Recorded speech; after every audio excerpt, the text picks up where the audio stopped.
শীতকাল পড়ে গেছে। শীতকাল মানে বাজারে বিভিন্ন ধরনের সবজি। ব্যাস এই পালং শাক খাওয়া শুরু হয়ে গেল। আর আজকে পালং শাকটা রান্না করব কত রকমের সবজি দিয়ে। এখানে সবজি কেটে রেখেছি, কুমড়ো, বেগুন, আলু, আর এই যে মূলোটা দিয়েছি। আমার মেয়েকে দিতে একটু প্রবলেম হবে, মূলো দিলেও খেতে পছন্দ করে না। যখন ওকে দেবো তুলে নেব। তো এখানে পালং শাক তো খেতে ভীষণ ভালো লাগে। তাহলে দেখতে থাকো আমি কীভাবে পালং শাকটা রান্না করি। কড়াই গরম হয়ে গেছে, আমি অল্প পরিমাণে তেল দেবো। শাকে বেশি তেল দিলে একদম ভালো লাগে না। তেল গরম হয়ে গেছে, এখানে গোটা শুকনো লঙ্কা আর পাঁচফোড়ন।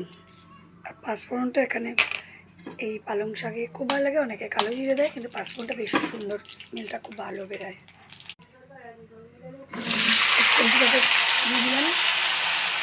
সবজিটাকে ভালোভাবে ভেজে নিতে হবে। সবজির মধ্যে পরিমাণ মতো নুন, আগে একটু হলুদ কম লাগে, হলুদ, জিরের গুঁড়ো আর ধনের গুঁড়ো। ভালোভাবে মশলাটা সবজির মধ্যে মিশে যাওয়া পর্যন্ত ভালোভাবে নাড়াচাড়া দিয়ে দিতে হবে। কিছুক্ষণের জন্য ঢেকে রাখতে হবে সবজিগুলো। ঠিক সবজিটা একদম এইভাবে ভাজতে হবে। একদম মজিও কত কমে গেছে। এবার আমি এখানে পালং শাকটাকে ধুয়ে রেখেছিলাম, দিয়ে দেবো। আমি এখানে 5-6টা কাঁচা লঙ্কা চিড়ে দিয়েছি। একদম জল দেব না। এবার একদম গ্যাসে একদম অল্প আঁচে ঢেকে ঢেকে রান্নাটা করতে হবে। এইখানে শাকটা একদম মজে গেছে। এবার সবজির মধ্যে শাকটাকে মিশিয়ে দেবো। এই যে কতটা জল এর থেকে বেরাচ্ছে, আমি কিন্তু এখানে কোনো জল অ্যাড করিনি। এখানে আবার শাকটা মিশিয়ে আমি আবার ঢেকে রাখবো। এরকম পালং শাকটা ঢেকে ঢেকে করলে বেশি ভালো হয়। জল দিলে কিন্তু একদম ভালো লাগবে না। পালং শাকের থেকে সবজিটা বেশি হয়ে গেছে, শাক মজে যায়।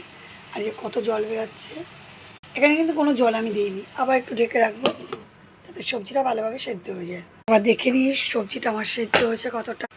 হ্যাঁ, সবজি একদম ঠিকঠাক সেদ্ধ হয়ে গেছে। এই যে সামান্য একটু জল বেরোচ্ছে, এখানে একটু আটার গুঁড়ি ছড়িয়ে দিচ্ছি সামান্য পরিমাণে। এটা কিন্তু আমার মা দেয়, এখান থেকেই আমি শিখেছি। আটার গুঁড়িটা দেওয়ার কারণ হচ্ছে জল ভাবটা থাকবে না, একটু আঠা আঠা ভাব আসবে। আর শাকে একটু এরকম আটার গুঁড়ি দিলে ভীষণ ভালো হয়। এই যে এরকম একদম মাখা মাখা হবে। আমার আগে একটু চিনি দিলাম, একটু মিষ্টি দিলে ভালো লাগে শাকে। আর এখানে আটার দেওয়ার কারণে জলটা একদম টেনে গেছে। আর এই পালং শাকে বড়ি দিলে ভীষণ ভালো লাগতো, বড়িটাকে আজকে আর দিলাম না। এই যে পালং শাক রেডি।